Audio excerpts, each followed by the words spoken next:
My mother-in-law has her fists so deep in my husband that she's convinced him our son isn't his and to get tested. Fine, then I'll give them what they want with a fistful of divorce papers. This whole situation is embarrassing, and I'm just done with it. I've been with my husband for 5 years now, married for 3. Long story short, his mom has always been overwhelming and bold with her input on everything, to put it nicely. I genuinely think it's not fair to be mad at your partner for something he didn't do himself. He can't control what his mom does or says. But what's also not fair is him not addressing it when I am clearly uncomfortable or upset, and instead just talking me into brushing it off or going with it. I never have, nor would I ever, have a back and forth with my mother-in-law. It's just not worth barking at each other. I always brush it off if it's a snarky comment, or if it's a better way to do something in her opinion. I'll just tell her thanks for the suggestion, but we are fine.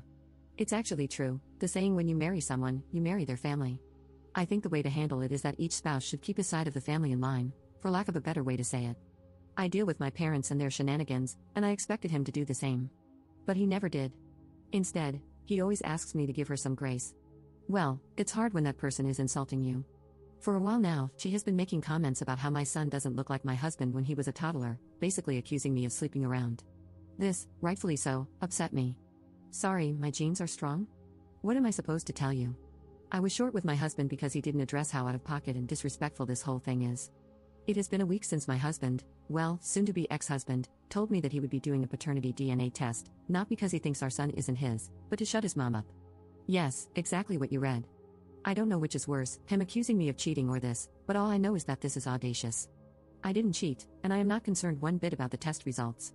I wasn't going to stop him from taking a DNA test or whatever, but I just know I don't want to deal with this any longer.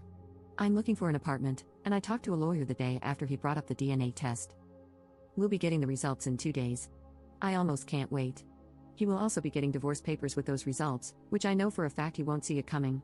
I tried my best to make this whole thing work and to manage my relationship with my mother-in-law as gracefully as possible. But thinking about it, it's not just my mother-in-law that's the problem, how he is handling things is also a problem. And as a side note, I have never been more glad that I didn't leave my job when I got married. He makes more than enough to take care of the financial side of things. I thought I would get bored, but I only have to be on site 2 days per week. Also, I really love my job and the company, so I didn't leave. I know that divorce can be hard on kids, but I also experienced the other side. Living with 2 parents who hated each other and fought almost all the time is as hard, maybe even harder. They thought that staying together would be good for me and my siblings, but newsflash, it wasn't. It was traumatizing, to say the least. I don't want my son to live like that because, I'll tell you one thing, I just can't stand my husband anymore. I don't know if this is a weird way of saying it, but I just don't respect him anymore, if that makes sense. I just see an unreliable man, and I know for a fact that our fights won't be the same as before. I would have said what a waste of 5 years, but I have a sweet and smart gremlin now, and having a child really pushes you to be better and to do better, so I can't complain. Update 1. Here to update you, as a lot of people were interested. But real quick, I have a comment about my last post. Please, if you are going through something serious, think twice before posting it.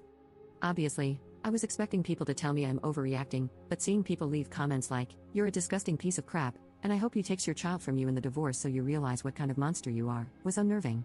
As for the update, the day he was supposed to receive the results, I called my father-in-law and invited them to come over that evening. My husband was working when he got the results. He sent them to me and told me he would talk to his mother to finally put this to rest. I informed him that I had already invited them for that evening and that I was just waiting for my apology before I left. I asked that he come home so we could talk before they came over. He called, and I basically told him that this is not working for me anymore. I've already talked to an attorney, filed for divorce, and it might be more expensive than a paternity test, but it would be more effective in making his mother happy. And no, I don't care that he was working when I told him. I don't think you would have either. He left work and came home. Long story short, we had a spectacular fight. He said that I am not thinking about our son and that I am overreacting because it's not like he went behind my back. And if he knew that I was this upset, he wouldn't have done it. But he knew how I felt about it. We had a heated argument when he brought it up. He just didn't care. When I gave him the divorce papers, he said he wasn't signing anything and that he'd ask his mother to apologize when his parents arrived to get it over with. Listen, I don't need him to sign it to get a divorce. It would only make things complicated, that's it. His mother said, "I have nothing to apologize for.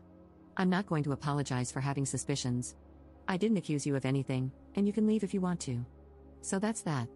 I did leave that night because I wasn't going to get an apology, and he didn't seem to understand that him reinforcing that it's okay for her to do what she did is exactly why I want a divorce in the first place. He eventually told his parents he'd be coming over from time to check up on them, as he is their only child, and not to bother coming over anymore until she apologizes. She wasn't amused. She told me I am taking her son away and some whore would take my son too.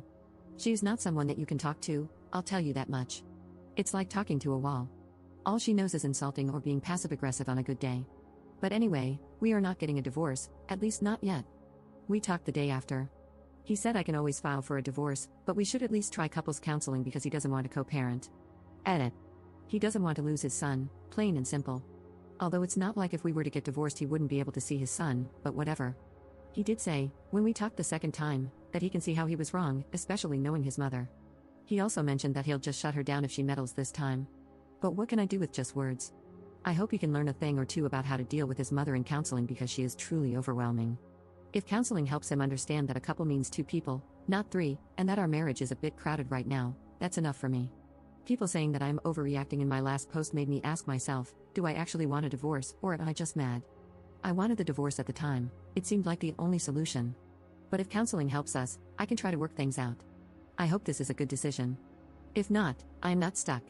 I'll take my son and leave. I have a friend who got divorced in 20 days, an uncontested divorce. When you are on the same page regarding how things would be divided, including custody, it's a matter of how long the court takes to review and finalize the divorce, and you'll be done. That was my plan. Nonetheless, I'm the one working from home, and my son is still so young. It's totally up to him. If he wants to see his son every day when he gets off work, or if he wants to see his son just a couple of times per week. Because I am not tolerating this anymore. Also, someone asked, I'm curious why they asked for the test and why you're so against it? I don't want to assume there were some troubles in the past, but I feel like there's a lot of let up and information left out here. At this point, I've shared so much that these aren't too many details, I guess. I am not religious, and I also dated women at a certain time. She doesn't like that and thinks that me not being religious or not being straight means I have no values or something. She hates that her son married a non-religious person. He is a believer, but he's a non-practicing believer. Either way, his religion or my lack of belief doesn't cause us any problems in our day-to-day life. I hope this clarifies things for you. Oh, and one last thing. People in my last post were debating if paternity tests should be mandatory or not. I thought that from what I wrote, it was clear I didn't cheat and I have nothing against the paternity test itself. It should be obvious to everyone that it's not fair for the child nor the man to be tricked into living a lie. If he was the one who had suspicions, that's a big deal.